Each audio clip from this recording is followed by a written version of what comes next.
Hey, everyone. Welcome to a special edition of the Be More Positive podcast brought to you by the Baltimore Times, where we celebrate the people, places, and stories shaping Baltimore for the better.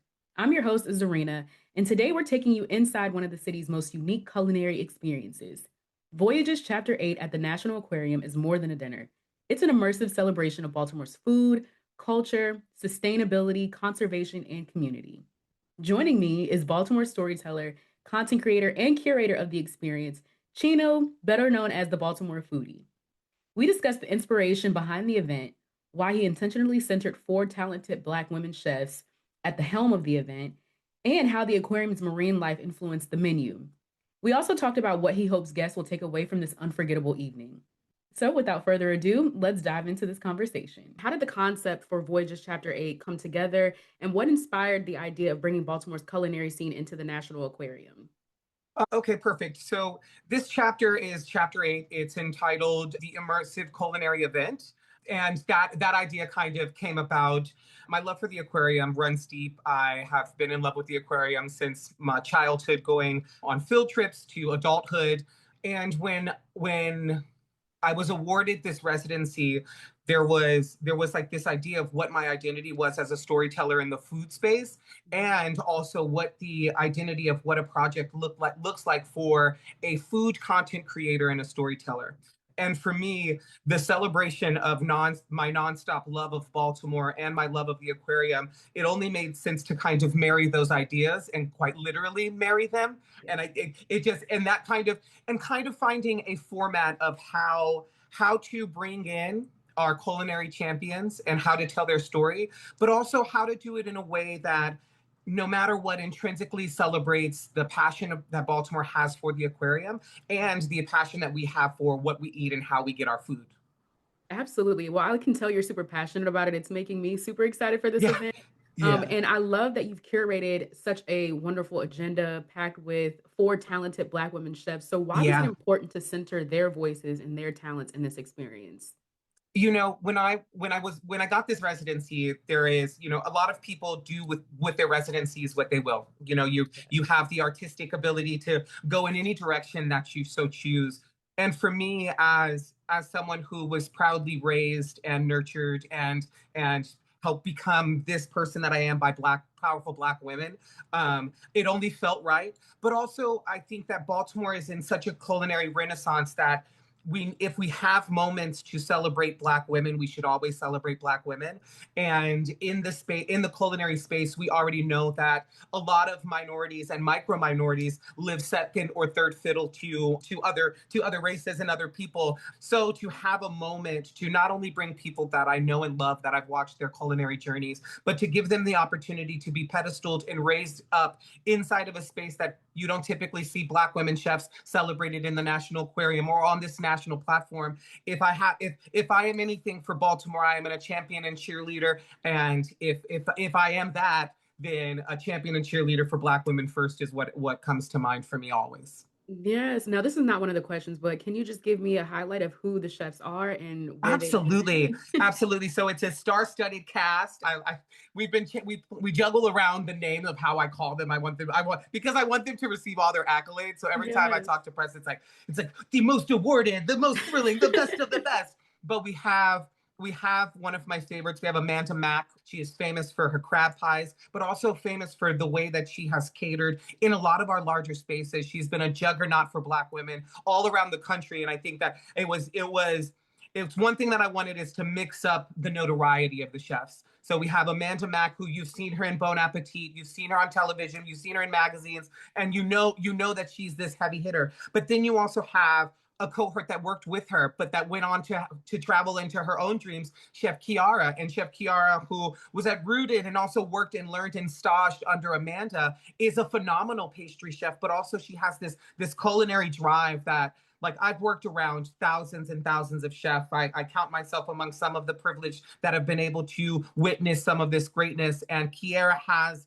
kind of this grit and gusto that won't allow anything to knock her down. And that I wanted a newer chef to be able to be pedestaled just alongside the juggernauts. And speaking of juggernauts, we also have Sia Carter. Now, if you're from Baltimore, you know Miss Carter's place. There's always been something around her because she's been making amazing soul food since my days of walking up the village. I'm talking she's had her shop up the village, and like to have someone from the west side, from deep over west. I'm from Sandtown. My family's from over west. I wanted to make sure that I brought in that feature. But also, inside of this aquarium, it was important for me to bring flavor and seasoning and spice and color I and love it. all I of these love it. things literally. You know what I mean? And all of these things literally. Absolutely. Because I don't think often we see ourselves celebrated in the space or celebrated in all the multitude of facets that we are. So whether it be our food, our music, our dance, our style, our clothing, our hair, our skin, our smells, the whole thing, I wanted to find ways to celebrate that. And pulling in specific personality archetypes is going to help achieve that. Alongside Chef Sia, we also have Chef Samara. Now, Chef Samara, she started her dream of opening up this smoked brisket shop at my bar when I co-owned Pinch Dumplings. Her wife worked for me at Pinch Dumplings, Brandy, and they were working on their business plan while Brandy was working on her shift. They were sitting there, just really cranking out what it means to like drive a dream from a oh, come on, ADHD, don't do me now. From an outdoor farmers market to a brick and mortar, and to be able to have been a part of their initial PR team. I represent them now, so it kind of was a great fit. But to watch her go from a food stand at the market downtown to competing at the NFL's draft and winning best barbecue there, to then become, Wow. you know what I mean? She competed there for the NFL draft 2 years ago and won. And it was a competition against some of the greatest. And to watch her as a Black woman win against some of these really big white barbecue names there at the Yes. stadium, that just was one small notch in a giant belt that she's building, which is Soul Smoke Barbecue. And I just knew I knew that I needed. Also, I wanted there to be dynamic balance and identity of Black women also. So like Yeah. having a lesbian male presenting or masculine presenting woman was important to me. Having Chef Kiara, who is ambiguous, for her to be represented, but then to have Chef Sia Carter, who is more feminine, and Amanda, who is our family mother, who our matriarch style. To have those four come together, it just created such a great and unique balance. And it absolutely guaranteed that you're in for the flavor and the seasoning. Like if no holds Absolutely. up. And one of the things like people were asking, like, how did you budget and what did you do? There's a budget process. They give us a large budget, and I'm spending every dollar on it. Like Yeah. I'm not taking money for myself. A lot of people are like, they get these opportunities and they're like, a lot for me, and let's thin it out and let's see how the event can go. And you're like, why the hell wasn't there no napkins at the bathroom? They cut Yeah. costs. They cut costs. Why is there no water? They cut costs. But I'm fortunate enough that not only am I passionate about this project and wanted to make sure that all of the chefs had more than what they needed to make sure they got their staff, they had it in ample time so that they can sit on it and make it the best for them. Because at the end of this is not only going to be the largest event that I've ever put together and the largest residency of my career. This is the National Aquarium for God's sakes. But it will also allow them to walk into a different space after completing this. It will allow them to say Absolutely. they can do a 700-person wedding. They can do a feature item. They can make those big, robust flavors that you find, and we'll get into the menu. They can take something as common as the diet of the fish and turn it Mhm. into something that's as amazing and as decadent and as rich as the menu that you'll see on next Thursday. Yes. Look, I love the passion that you have. I love that you're setting these women up for success. I'm Yeah, super excited to see this thank come you. to fruition. And so, speaking of that, how did learning about the aquarium's animals, the sustainability efforts, and food preparation influence the menu and the dishes that the guests will experience?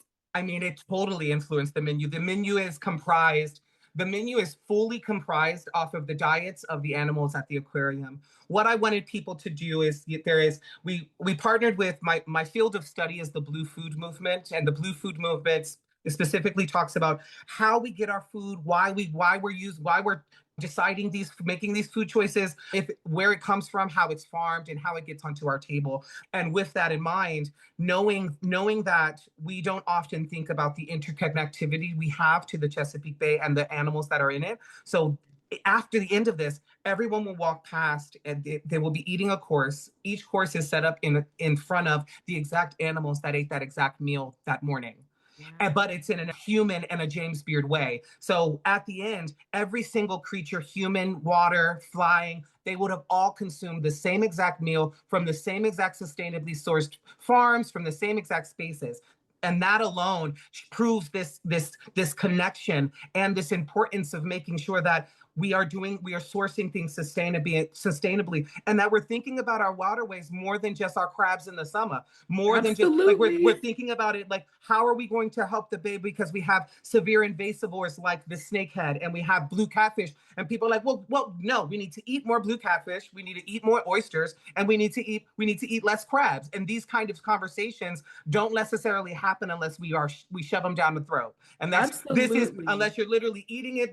They often say in our communities that the easiest way to a man's stomach is through his plate. The easiest way through a lot of people's hearts and minds are through their bellies, and this kind of will spark that conversation. And those kind of subtle implications add to the immersive elements of it, where it is you are immersed in it and don't even know that you're doing it, because you're just thinking of it as a meal, when the metaphor therein lies that you are connected to the creature right in front of you. That person chewed up that same exact thing, just that fish chewed up that same exact thing hours before. I love that so much, and you are so correct. Everyone just associates the blue crab with Maryland, And and that's it. But it's there's not so much. always That's not, sustainable. right. That's Yes, not and sustainable. it's not a sustainable practice to continue to help and heal our bay.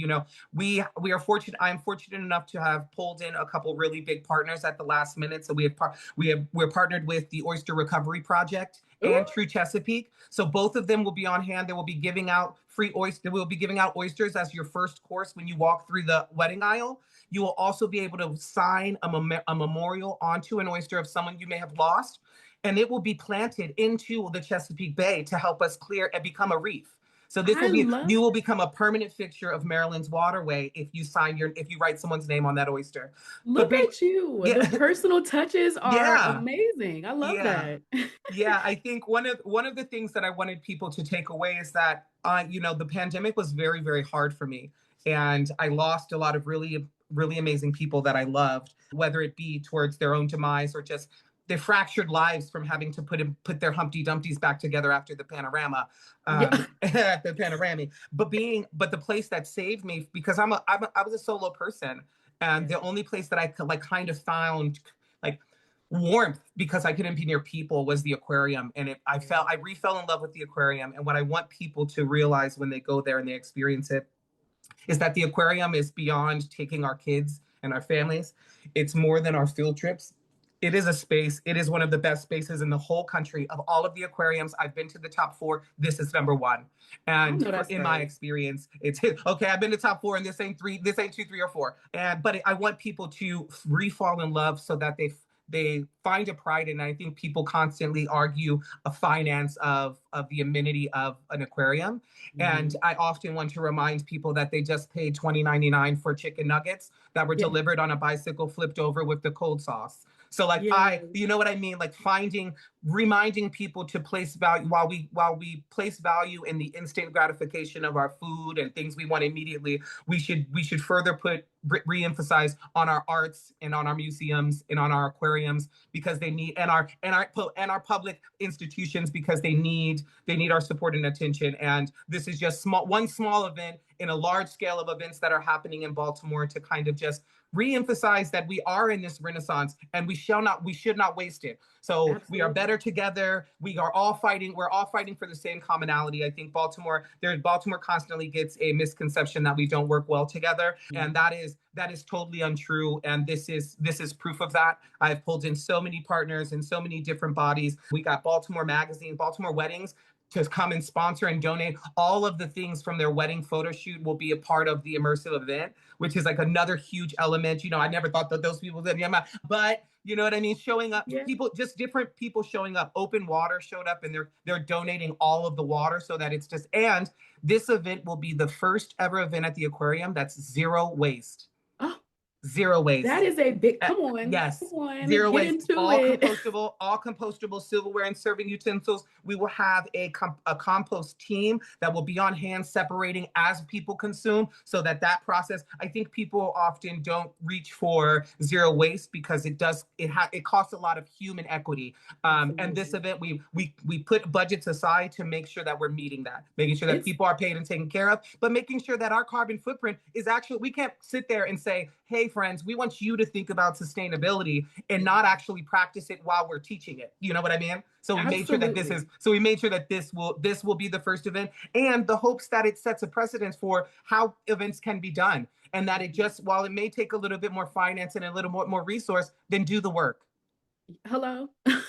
Hello. You know what I mean? Yes. Now you've spoken about how you want people to feel, but if you could sum it up, what is the message about conservation, community, or about Baltimore's food culture that you hope resonates with guests who attend this event? That's a lot. That was a lot. And how that, yeah, I think so. For me, from the culinary side, I want people to walk away energized with with the knowledge that our culinary scene is also actively thinking about sustainability, that our culinary scene shouldn't be reserved for one box or one style of food, one style of person, one style of take. A renaissance means all people, all things, all of us are kind of in this romanticizing of where we live and how we dine. And if that is it, this is just one example on how we can celebrate one another, how we can celebrate and build community in the face of adversity, in the face of political upheaval, in the face of people that can tell me as a gay Black man that I shouldn't be at this pedestal, me as a content creator, I shouldn't be an artist in residence, to continually resonate that we can be everything that they say we cannot be, and we can Absolutely. continually prove them wrong. Yeah. I love that so much. Oh Yeah. my gosh. I'm really excited for this event, to be honest, and to see it come to life. it's going to be amazing. You know, I'm not sleeping. I'm sleeping very few. I woke up at 2 o'clock this morning thinking about lemon sticks and if my peppermint sticks were going to get here in time. There's one element that I wanted to mention to you that's a really important facet of this, is there will be a specific space that's for to celebrate the LGBTQIA community of Baltimore. That's obviously, I'm a gay Black man from Sandtown, and the world has been quite difficult to gay Black men in the world, especially if you're from hoods, especially if you come from very prominent Black family. There's a lot of, so this is, I wanted to find a space to celebrate. So when you get to it's going to be called the Gay Sharknado. And I don't know the last time you've been to the aquarium, but the Shark Alley is a tornado of spiral of walkway that goes all the way down.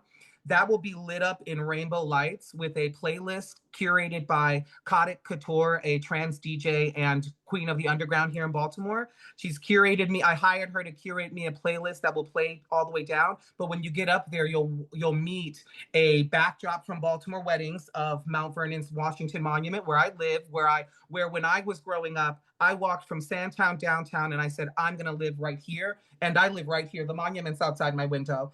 Come on, manifestation. Manifestation from a long time ago, but also at that spot, we'll be handing out the Baltimore lemon stick. So people can dance down the tornado alley with the lemon stick to celebrate the resilience of Baltimoreans, to celebrate Flower Mart, to celebrate the queer neighborhood that is Mount Vernon, that no matter if these things are now a CVS and a nail salon, it's Yeah. where a lot of our identities of the people who will grow old here now became and flourished. So that element is going to be a huge factor for me. Yeah. I'm so excited for this, and like I said, the passion that you have is just raining out through your pores, friend. Thank Like, you. I can feel that you Thank are you. excited about Thank this and to you. present this. The last thing that I have for you is like you mentioned, Baltimore's food scene, we're in a renaissance. We've been Mm-hmm. getting national recognition. Yeah. How do you feel like events like this help showcase the culinary talent that can and continue that momentum that we have here in Baltimore? It keeps the conversation going, and it keeps the conversation of Baltimore's culinary scene at top of mind. This is a very unique thing for the aquarium to have. If this will be the first time in the aquarium's history that people will be able to consume food in the entire aquarium.